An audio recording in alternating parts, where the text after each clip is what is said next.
다 함께 사도신경으로 우리의 신앙을 고백하겠습니다. 나는 전능하신 아버지 하나님, 천지의 창조주를 믿습니다. 나는 그의 유일하신 아들 우리 주 예수 그리스도를 믿습니다. 그는 성령으로 잉태되어 동정녀 마리아에게서 나시고 본디오 빌라도에게 고난을 받아 십자가에 못 박혀 죽으시고 장사된 지 사흘 만에 죽은 자 가운데서 다시 살아나셨으며 하늘에 오르시어 전능하신 아버지 하나님 우편에 앉아 계시다가 거기로부터 살아있는 자와 죽은 자를 심판하러 오십니다. 나는 성령을 믿으며 거룩한 공교회와 성도의 교제와 죄를 용서받는 것과 몸의 부활과 영생을 믿습니다. 아멘. 찬송가 259장 찬양하겠습니다. 259장 함께 찬양하겠습니다.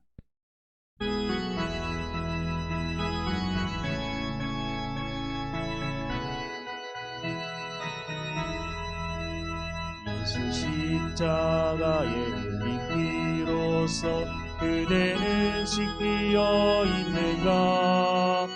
더러운 죄 희게 하는 능력을 그대는 참으지 하는가? 예수의 보혈로 그대는 씻기어 있는가? 마음속에 여러 가지 죄악이 깨끗이 씻기어 있는가? 예수와 밤낮으로 늘 함께 그대는 행동을 하는가? 아무 때나 어디서나 그대는 십자가 붙들고 있는가? 예수의 보혈로 그대는 씻기어 있는가? 마음속에 여러 가지 죄악이 깨끗이 씻기어 있는가? 주님 예수 다시 올 때 그대는 영접할 예복이 있는가? 그대 몸은 거룩한 곳 천국에 들어갈 준비가 됐는가? 예수의 보혈로 그대는 씻기어 있는가? 마음속에 여러 가지 죄악이 깨끗이 씻기어 있는가?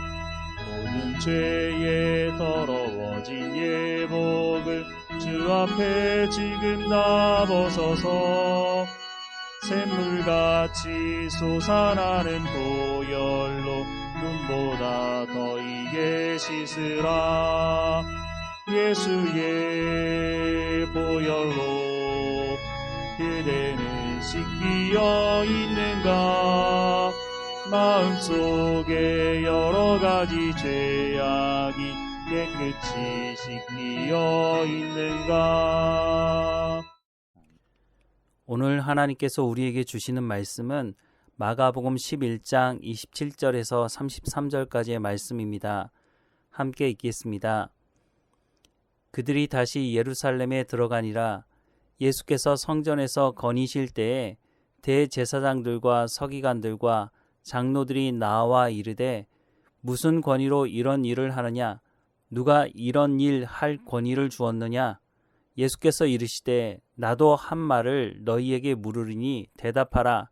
그리하면 나도 무슨 권위로 이런 일을 하는지 이르리라. 요한의 세례가 하늘로부터냐 사람으로부터냐? 내게 대답하라. 그들이 서로 의논하여 이르되 만일 하늘로부터라 하면 어찌하여 그를 믿지 아니하였느냐 할 것이니 그러면 사람으로부터라 할까 하였으나 모든 사람이 요한을 참 선지자로 여김으로 그들이 백성을 두려워하는지라. 이에 예수께 대답하여 이르되 우리가 알지 못하노라 하니 예수께서 이르시되 나도 무슨 권위로 이런 일을 하는지 너희에게 이르지 아니하리라 하시니라. 어느 곳이든지 기득권을 가지고 있는 사람들이 있습니다.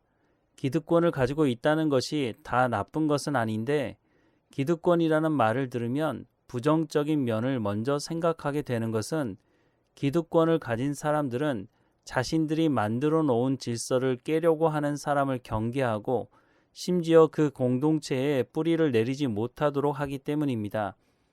이렇게 하는 이유는 자신이 이루어 놓은 위치, 이익을 지키기 위해서인 것입니다.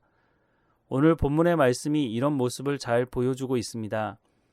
예수님께서 갈릴리에서 사역하실 때도 예수님을 가장 경계했던 사람들이 바로 당시 종교 권력, 정치 권력을 가지고 있던 사람들이었습니다. 당시 갈릴리는 지금으로 말하자면 시골이었고 예루살렘에서는 관심 밖의 지역이었습니다. 그런데 예수님의 소문을 들은 예루살렘에 사는 바리새인들이 예루살렘에서 갈릴리까지 사람을 보내서 예수님에 대해 알아보기도 했습니다. 이런 예수님께서 이제 예루살렘에 와 있으니, 그리고 예수님께서 예루살렘에 입성하실 때 유월절을 맞이해서 예루살렘을 찾았던 사람들이 환호하는 모습을 보았으니 더욱 긴장한 것으로 보입니다. 무엇보다 예수님께서 예루살렘에 입성하실 때 사람들은 예수님을 자신들이 기다렸던 메시아라고 선포하는 모습도 보았습니다. 그런데 생각해보면 대제사장, 서기관들, 장로들은 성경을 잘 알고 있는 사람일 것이고, 물론 이들은 선택받은 백성임을 고백하는 사람들일 것인데, 그렇다면 예수님이 정말 구약 성경에서 약속하고 계신 메시아가 맞는지를 확인하기 위해 살펴야 할 텐데, 이런 모습은 전혀 보이지 않고 오히려 더 적극적으로 예수님을 죽이려고 하는 모습을 드러내고 있었습니다. 앞서 말씀을 드렸지만 대제사장, 서기관들, 장로들은 당시 기득권자들이었습니다.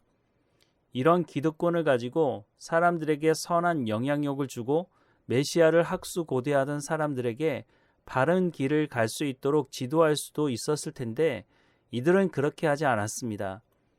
자신들의 종교, 정치 권력에 흠이 생길까 하는 위협을 느끼면서 예수님을 공격할 빌미를 찾았습니다. 오늘 본문 27절과 28절 말씀을 보면 그들이 다시 예루살렘에 들어가니라. 예수께서 성전에서 거니실 때에 대제사장들과 서기관들과 장로들이 나와 이르되 무슨 권위로 이런 일을 하느냐? 누가 이런 일 할 권위를 주었느냐라고 말하고 있습니다. 이들이 생각하기를 예수님은 자신들이 만들어 놓은 질서를 깨는 분으로 생각한 겁니다.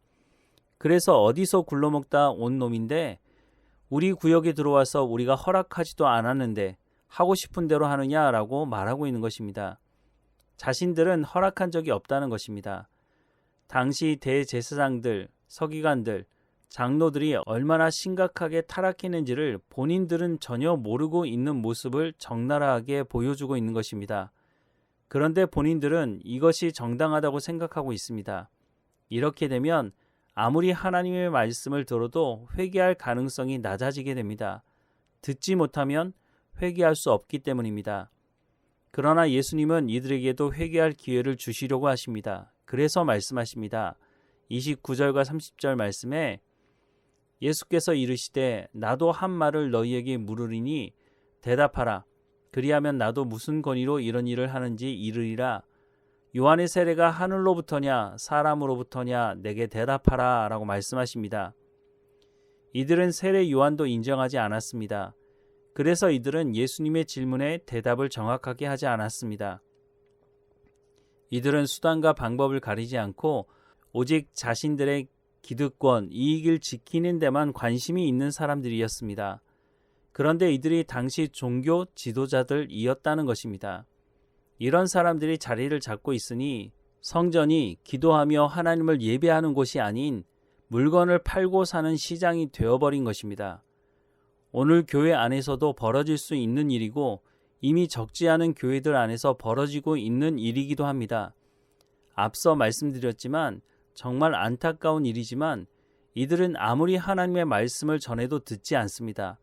말씀이신 예수님께서 말씀하셔도 듣지 않았는데 목회자를 통해 전해지는 하나님의 말씀을 듣지 않는 것이 어쩌면 너무 당연한지도 모르겠습니다. 한 가지 우리가 잊지 말아야 할 것은 우리가 그 자리에 서지 않도록 깨어 있어야 한다는 것입니다.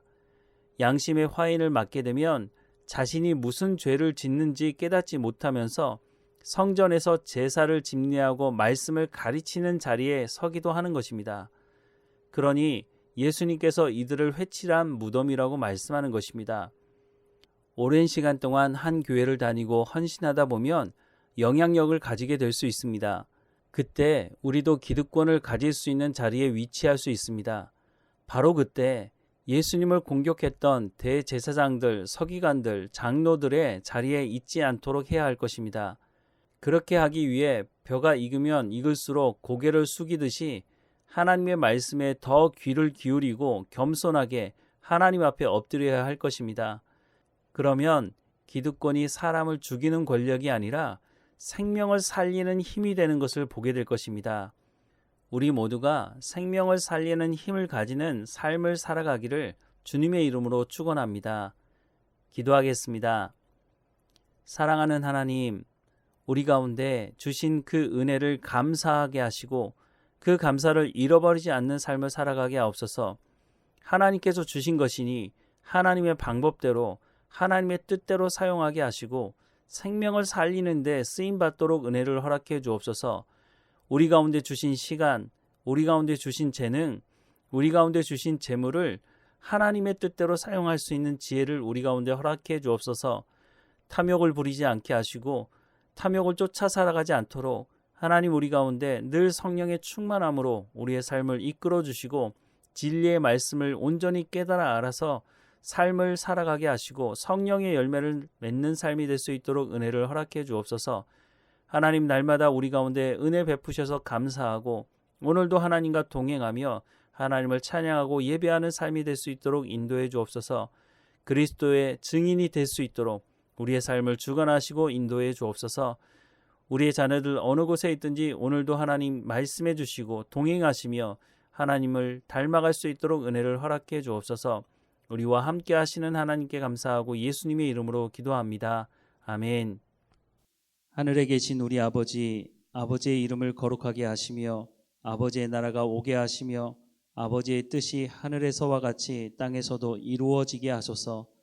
오늘 우리에게 일용할 양식을 주시고 우리가 우리에게 잘못한 사람을 용서하여 준 것 같이 우리 죄를 용서하여 주시고 우리를 시험에 빠지지 않게 하시고 악에서 구하소서. 나라와 권능과 영광이 영원히 아버지의 것입니다. 아멘.